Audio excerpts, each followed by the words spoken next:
ਤੁਸੀਂ ਅੰਦਰੋਂ ਆਏ ਹੋ ਕਿ ਸਮਾਨ ਸਮੂਨ ਲੈਣ ਗਏ ਸੀ ਜਾਂ ਘਰ ਆਏ ਅੰਦਰ? ਨਹੀਂ ਘਰ ਵੀਰ ਜੀ ਅੰਦਰ ਆਪਣਾ ਅੱਛਾ, ਕਾਲੇ ਕੇ ਠਾੜ ਪਿੰਡ ਆ, ਕਾਲੇ ਕੇ ਠਾੜ ਕਿੰਨੀ ਕ ਅੱਗੇ ਆ? ਇੱਥੋਂ 2.5 ਕਿਲੋਮੀਟਰ ਤਿੰਨ ਵੀਰ ਜੀ। ਤੁਸੀਂ ਤੁਰ ਕੇ ਆਏ ਹੋ? ਕੇ ਵੀਰ ਜੀ ਆਏ ਆ, 2.5 ਕਿਲੋਮੀਟਰ ਤੁਰ ਕੇ ਆਏ ਵੀਰ ਜੀ। ਇੰਨੇ ਪਾਣੀ 'ਚ ਕੀ ਕਰੀਏ ਵੀਰ ਜੀ, ਤੁਹਾਡਾ ਮਜਬੂਰੀ ਤਾਂ ਸਾਹ ਨਾ ਸਾਹ ਨਹੀਂ ਰਲ ਰਿਹਾ। ਬਹੁਤ ਜ਼ਿਆਦਾ ਮੰਦਾ ਹਾਲ ਵੀਰ, ਹੁਣ ਪਾਣੀ ਪੂਣੀ ਪੀਂਦੇ ਬਹੁਤ ਹਾਲਾਤ ਮੰਦੇ ਆ। ਡੰਗਰ ਮਾਲ ਕੁਛ ਨਹੀਂ ਵੀਰ ਜੀ ਮਿਲਿਆ ਸਾਡਾ ਨਾ, ਆਪਣੇ ਭਰਾਵਾਂ ਨੂੰ ਦੇਖ ਕੇ ਤੁਰ ਕੇ ਆਏ ਹੋ, ਕੀ ਕੰਮ ਪੈ ਗਿਆ ਸੀ? ਵੀਰ ਜੀ ਇੱਥੋਂ ਕੋ ਚੋਕਰ ਚਾਕਰ ਮਿਲ ਜੇ ਡੰਗਰਾਂ ਆਤੀ, ਚੱਲ ਕੋਈ ਆਪਦੇ ਲਈ ਸਮਾਨ ਮਿਲ ਜੇ, ਉਹ ਲੈਣਾ ਹੈ ਵੀਰ ਜੀ ਅਸੀਂ। ਅੱਛਾ, ਉਹ ਲੈਣ ਆਏ ਹੋ? ਹਾਂਜੀ ਉਹ ਲੈਣਾ ਹੈ ਵੀਰ ਜੀ, ਡੰਗਰ ਮਾਲ ਭੁੱਖਾ ਭੱਜਾ ਵੀਰ ਜੀ। ਤੁਹਾਡੇ ਆਪਣੀ ਜ਼ਮੀਨ ਵੀ ਹੈਗੀ? ਹਾਂਜੀ ਹਾਂਜੀ ਵੀਰ ਜੀ, ਕਿੰਨੀ ਕ? 2-2.5 ਕਿੱਲੇ ਜ਼ਮੀਨ ਵੀਰ ਜੀ। ਉਹ ਝੋਨਾ ਸਾਰੀ ਡੁੱਬੀ ਹੋਈ ਹੈ? ਖਤਮ ਹੋ ਗਿਆ ਵੀਰ ਜੀ ਝੋਨਾ ਸਾਰਾ।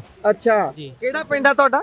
ਕਾਲੇ ਕੇ ਠਾੜ ਵੀਰ ਜੀ। ਕਾਲੇ ਕੇ ਠਾਠ ਪਿੰਡ ਤੋਂ ਬਾਈ ਹੁਣੀ ਤੁਰ ਕੇ 2.5 ਕਿਲੋਮੀਟਰ ਬਾਟ ਸਫ਼ਰ ਕੱਢ ਕੇ ਇੰਨੇ 2-2 3-3 ਫੁੱਟ ਪਾਣੀ ਦੇ, ਕਿੰਨੇ ਫੁੱਟ ਅੱਗੇ ਜ਼ਿਆਦਾ ਵੀ ਹੋਊਗਾ ਪਾਣੀ? ਜ਼ਿਆਦਾ ਵੀਰ ਜੀ, ਇੱਥੋਂ ਤੱਕ ਪਾਣੀ ਆ। ਉਹਦੇ ਚ ਵੀ ਤੁਰ ਉਹਦੇ ਵਿੱਚ ਆਏ ਵੀਰ ਜੀ, ਸੱਪ ਵੀ ਆਉਂਦੇ ਆ, ਬਹੁਤ ਮੰਦੇ ਹਾਲਾਤ। ਸੋ ਇੰਨੇ ਜ਼ਿਆਦਾ ਪਾਣੀ ਦੇ ਵਿੱਚ ਤੁਰ ਕੇ ਆਉਣਾ ਪੈ ਰਿਹਾ ਹੈ। ਇਹ ਇਸ ਸਮੇਂ ਹਾਲਾਤ ਨੇ। ਸਰਕਾਰ ਗਾਇਬ ਹੈ, ਸਰਕਾਰ ਦੀ ਭਾਲ ਦੇ ਵਿੱਚ ਹੀ ਸ਼ਾਇਦ ਇਹ ਸੜਕਾਂ ਤੇ ਆਉਂਦੇ ਨੇ।